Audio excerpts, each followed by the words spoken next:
I don't interview a lot of guests. I'm a little picky, but this podcast, I've got a guest I've been looking to interview for over a year now.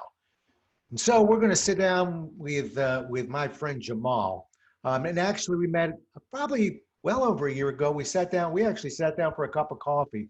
And that's when I really got to know him. Prepare to be inspired. Let's have ourselves a pocket-sized pep talk. A pocket-sized pep talk, the podcast that can help energize your business and your life with a quick, inspiring message. Now, here's your host, Rob Jallis. Jahmaal Marshall works as a global lead at the International Justice Mission. He enjoys working with people of varying ages and different backgrounds while facilitating them to reach their full potential. He enjoys traveling, writing, spoken word, video blogging, hiking, tennis, and when he has time, with all that out of the way, he likes chilling with his friends and family. So I want to welcome my friend Jahmaal to the show. Welcome to Pocket Size Pep Talks. Thanks for having me, Rob. Well, it's good having you. And I have to tell you, folks, I've been pushing Jahmaal to come on this show where I don't interview a whole lot of people because I've been watching Jahmaal and I've been learning from Jahmaal. He has a very unique way of communicating with people. And right off the bat, I guess my question is this. I heard you use a quote one time. And the quote was to understand rather than be understood. What exactly does that mean to you? To me, that means when I'm approaching a situation, that could be with family, that could be a coworker, that could be someone that I may not know. I'm seeking to see their point of view and not bring what I already think I know, my prejudgments, to bear on them. That's what that means to me, specifically. Yeah, and given the tone and tenure of the day, I think a quote and an understanding like that is all that much more important right now, that we understand, seek to understand. I know for me, there's a lot going on out there that I don't understand. And before we started, I told Jahmaal, I'm real comfortable being interviewed, not so comfortable interviewing others. And but when I'm being interviewed, I'm the one who's just basically telling everybody my thoughts. When I'm interviewing, I'm actually trying to understand the other person's thoughts. And that's what we're after today. Now, I know you work with a lot of people of different ages and backgrounds. For me, and I wrote a article about this recently about what I call rituals. And I use rituals. The weekend to me is a ritual, and it's a classic. Are there any specific rituals you have when you're approaching conversations with people, particularly those who have a different viewpoint? One of the main rituals I have, and I know it's going to sound a little strange, but it's just taking a breath. A lot of times we approach a conversation with our mouth already open, just firing off. And when that person begins to talk, we think, I already know what you're going to say, but what I have to say is more important. So actually taking some deep breaths inwardly and just quieting myself and hearing them out and allowing them to finish their thought. So really just the patience of wherever they're going, telling myself inwardly, I'm going to go with you. Instead of taking you with me because I know what's better, I want to go wherever it is you're going. You lead me down this trail, so let's go together. Because many times, ritualistically, we tend to want to take a person where we are, especially in sales. Let me take you with me. But sometimes when you're seeking to understand, you want to exactly allow them to take you with them because they have a different vantage point. So that's one of my rituals is I want to go with them because there's some things that I don't know. There's blind spots, there's things that I'm not privy to and I'm not aware of. That's really interesting to me. As a speaker, I can tell you there's certain things I can see resonating with audiences. And one of them is which I thought was important, I just didn't know how important. When I started talking to people about, I think one of the most forgotten communication techniques, which is to pause. If you want to actually demonstrate that you're listening, pause. if you want to build some thoughts and actually take in what you just heard and say something intelligently, pause. But I think it's a very underrated communication technique. And so I'm glad that you bring that up, because it's not just for sales, as you and I both know. It's just how we communicate with others, particularly in this environment right now where, well, there are a few different opinions going around. I wrote a piece one time, Jahmaal, and it didn't get much play. As a matter of fact, I have a few people that said they never read it because they thought it was political. But I was trying to take how to change somebody's mind and apply it to the political theater that we're in right now. And that scared them off right off the bat. But if they had read the article, my point was, one, you need to pause. And two, don't even enter into the conversation unless you're willing to have your mind changed. You see, how often, Jahmaal, do we go in and go, well, I want to hear your point of view. But we're not hearing. We got our point of view, and we're just going to kind of force it through. If you're not willing to accept the fact that your mind could be changed, then why enter into the conversation and ask somebody else to change their mind, right? So, and sometimes that just comes from intelligently, first of all, kind of pre-call planning that brain, but then, for goodness sakes, pause. I wish people would do that more often, and I'm glad you brought that up. When it comes to conflict resolution, what effect do you think this plays out when you're resolving conflict? I'm glad you asked that question, Rob. Conflict resolution causes us, it calls for us to pause. If you don't pause, you're going to go in with fists flying everywhere and you miss things. When you're in the mode of, okay, I want to bring resolution to this, I have to understand what is not readily available. And I have to understand what I don't see. And in order to do that, in order to take the blinders down, I have to be willing to listen to what that person has to say. And if I'm not willing to listen, I've already made prejudgments. That's where the word prejudice comes from. And my prejudgments has me already just mowing them down. And so on conflict resolution, I can say, this is why this person has this vantage point. This is why they have this frame of reference. This may change my paradigm when I realize, okay, things are not as they seem. And so in seeking to understand, rather than them understanding everything that I want them to know, I'm like, okay, wow, let me just actually listen, and knowing that they have a different frame of reference. They may even have a different culture from me. Something that I consider just amazingly okay, they may figure is disrespectful, And so when I listen to them, I get to see, okay, it's a quote from an old Disney song. It's so strange, but the lady sings, "If you walk the footsteps of a stranger, you'll learn things you never knew. You never knew." And a lot of times, people that we even think we know best are perfect strangers until we start listening to them. And so in conflict resolution, our eyes become open. And when the blinders come down, it's amazing how it softens our tone and it softens our heart. Okay, so let's move this to the workplace now. Mm-hmm. Okay, how and I think I know the answer, but I want to hear it from you. Why do you think this would be helpful? This type of mentality would be helpful in the workplace? When you think about the workplace, especially in team dynamics, we all have different personality types, different work styles, different ways we get things done. You have the type A's who just plow, go, and you have the type B's that kind of just typically tend to be really laid back. And people approach project management with very different styles. When we're not listening to each other, we're talking at each other and not to each other. And obviously, in business, time is money. Time gets wasted the more we're up here talking at each other versus let me step back and see, why is this person approaching this project this way? It could be that that's just their personality. That's just the way that they function. And why is this person kind of seeming like they don't really care about the project that much? It could be that their laid back personality is the way that they approach that project to take pressure off themselves and also put the group at ease. And so the mentality of seeking to be understood is, let me go with everyone individually so that cohesively we can all move forward. We move the needle forward when we understand, rather than wanting everyone to understand, this is my way, this is how I'm doing it. That typically tends to lower morale. And so I really believe it's so helpful to seek to understand, especially in a team dynamic, but also even as a leader. the team under you, seeking to understand all the work styles and personalities. How can I bring the best out of my team? How can I bring the best out of my sales team to make sure that when they are approaching people, that they're actually branding themselves personally and not just trying to sell something to somebody?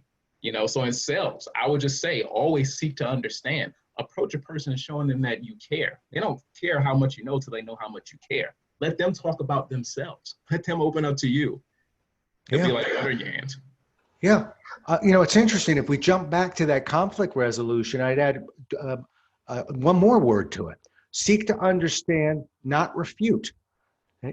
How often do we sit there, particularly in a conflict situation, where we're no, Jahmaal, I really want to hear your point of view, but while Jahmaal is talking, all I'm doing is preparing my argument, preparing how I'm going to tell Jahmaal I disagree or he isn't right.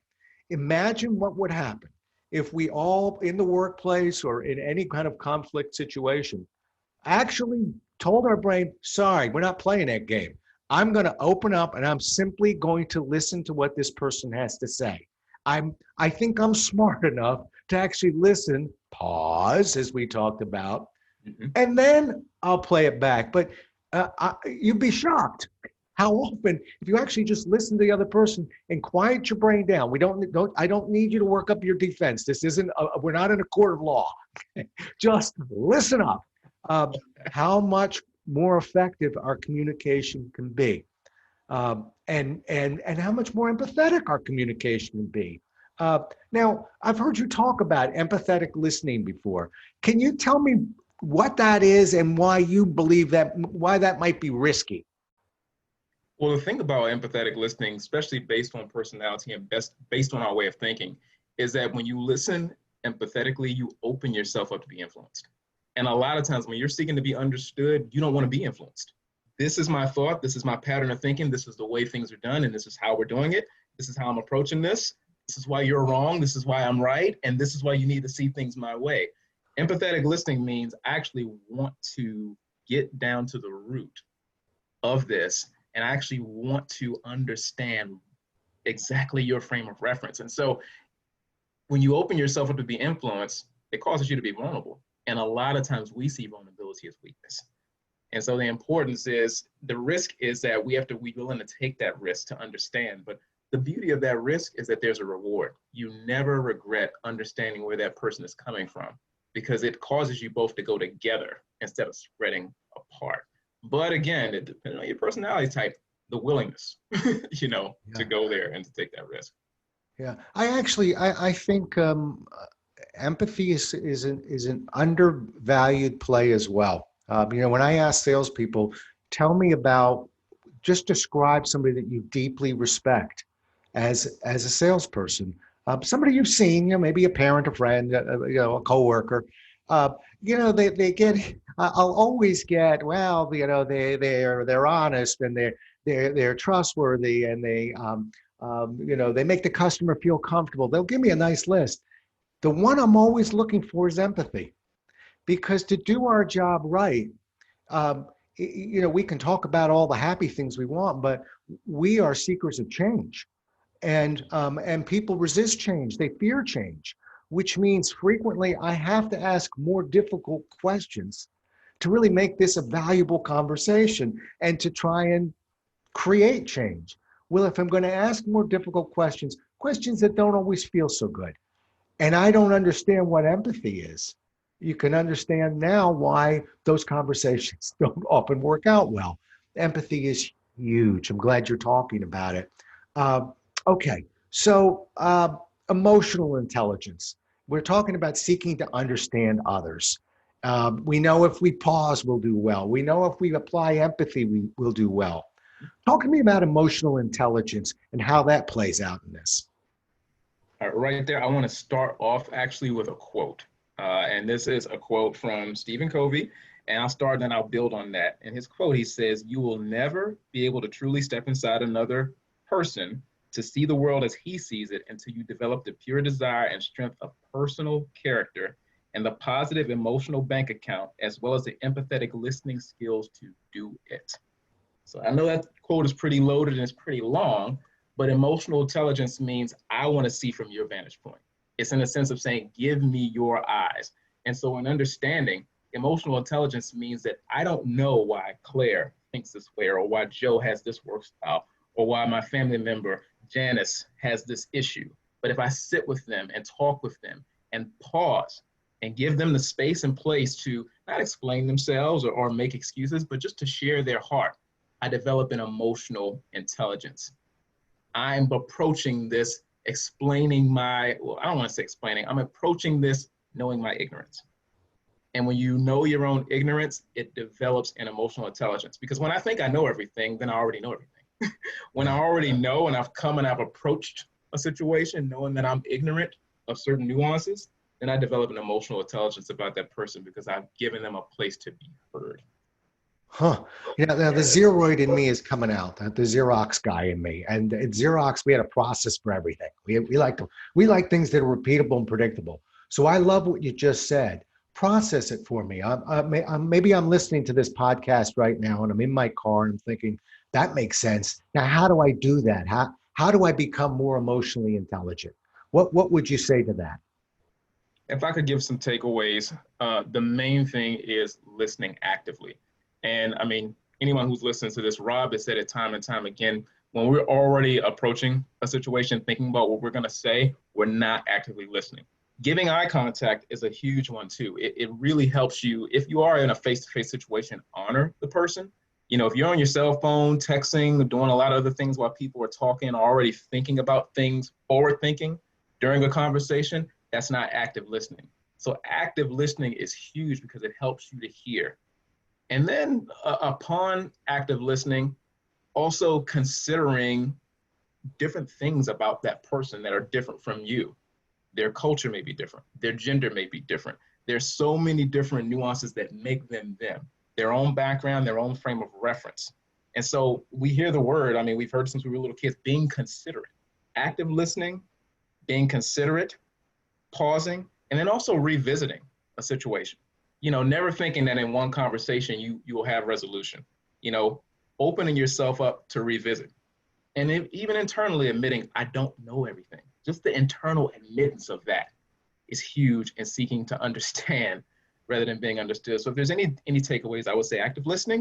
And one thing, when I am not present to that person, visually, mentally, emotionally, I'm not actively listening. If I'm on my cell phone, if I'm already forward thinking about the day or what I'm going to say next, that is inactive listening. I'm not going to understand or really get into their world and see things through their lens. And second, just coming and approaching a situation knowing that I don't know everything, admitting my own ignorance. And a lot of times that takes a lot of humility to admit, you know what, I'm ignorant of thus and so in their situation. And so it actually causes us to ask really good questions and unearth really good answers. So those would be my two takeaways, Rob. Yeah, I hear you. And you know, you jump back to active listening for a second.